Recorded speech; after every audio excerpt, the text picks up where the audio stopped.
Maraknya kriminalisasi guru bukti lemahnya perlindungan negara. Oleh Nur Rahmawati, SPD.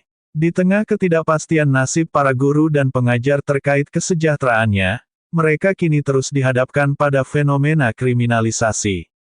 Guru yang menerapkan kedisiplinan dalam koridor yang masih dalam batas wajar sesuai norma dan aturan yang berlaku bagi anak didiknya, justru dituduh melakukan tindakan kejahatan. Sebut saja guru Darmawati di SMAN 3 Parepare yang harus mendekam di penjara dan menghadapi panjangnya proses persidangan karena tuduhan melakukan pemukulan terhadap siswa yang membolos salat jamaah zuhur.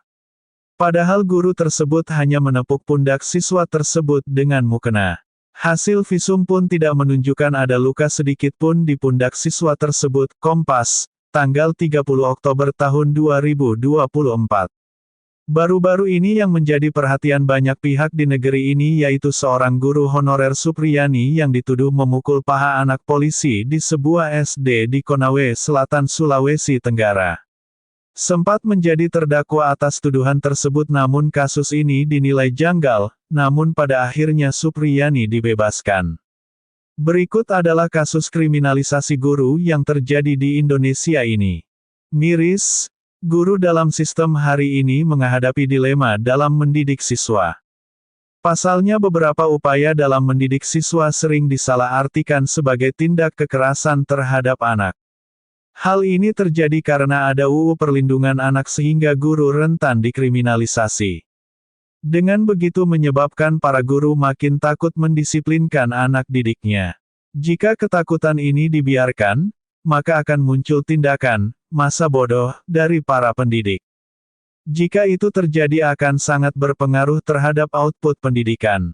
Ini sebabnya Ketua Umum Pengurus Besar PB, Persatuan Guru Republik Indonesia, PGRI, Unifah Rosyidi mengatakan jika saat ini tengah marak tindak kekerasan yang menimpa guru. Bahkan ada pula guru yang dikriminalisasi. Maraknya tindakan pelaporan dan kriminalisasi terhadap guru ketika menjalankan tugas keprofesiannya ini mendorong PGRI untuk mengusulkan adanya UU Perlindungan Guru. Ini dilakukan untuk mencegah kasus serupa terulang kembali. Medcom.id, tanggal 1 November tahun 2024. Menjadi guru hari ini menjadi tugas yang sangat berat. Bagaimana tidak? Mereka harus mendidik generasi yang hidup di tengah gempuran nilai-nilai masyarakat yang telah bobrok oleh standar materi. Para siswa didik oleh sistem sosial yang mengedepankan ego yang tinggi sehingga sedikit pendisiplinan oleh guru dianggap sebagai kekerasan.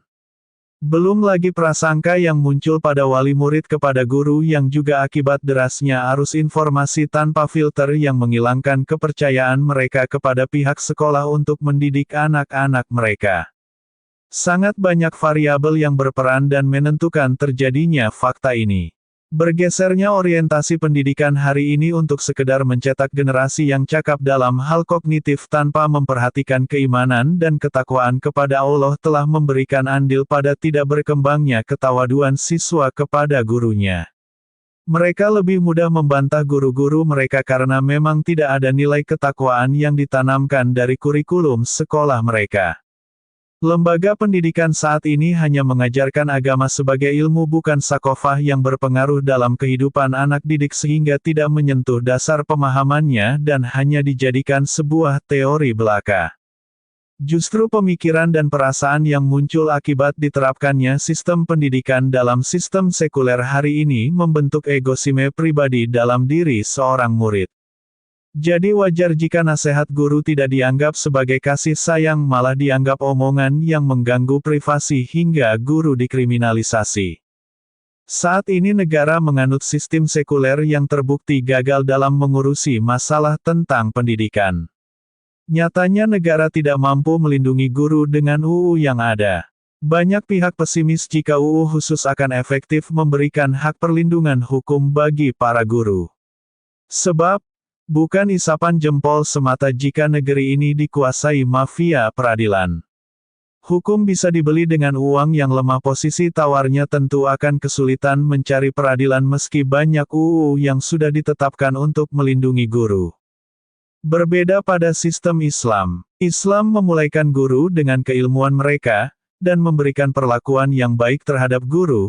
Selain itu, negara juga menjamin guru dengan sistem penggajian yang terbaik, sehingga guru dapat menjalankan amanahnya dengan baik, memberikan pendidikan terbaik bagi para siswanya. Sistem sosial Islam menjauhkan masyarakat dari prasangka buruk terhadap pihak sekolah. Sanksi yang diterapkan pada sekolah dan guru diterapkan dengan baik dan membuat jera siapapun yang membuat kesalahan. Kemudian dalam Islam pendidikan dibangun berdasarkan landasan akidah. Strategi dirancang mewujudkan identitas keislaman yang kuat dari diri seorang murid. Penanaman sakofa Islam berupa akidah, pemikiran, dan perilaku Islam mengakar ke akal dan jiwa serta pengaitan antara akidah Islam dengan sistem pendidikan Islam akan menghasilkan para murid menjadi generasi yang berkepribadian Islam nan mulia.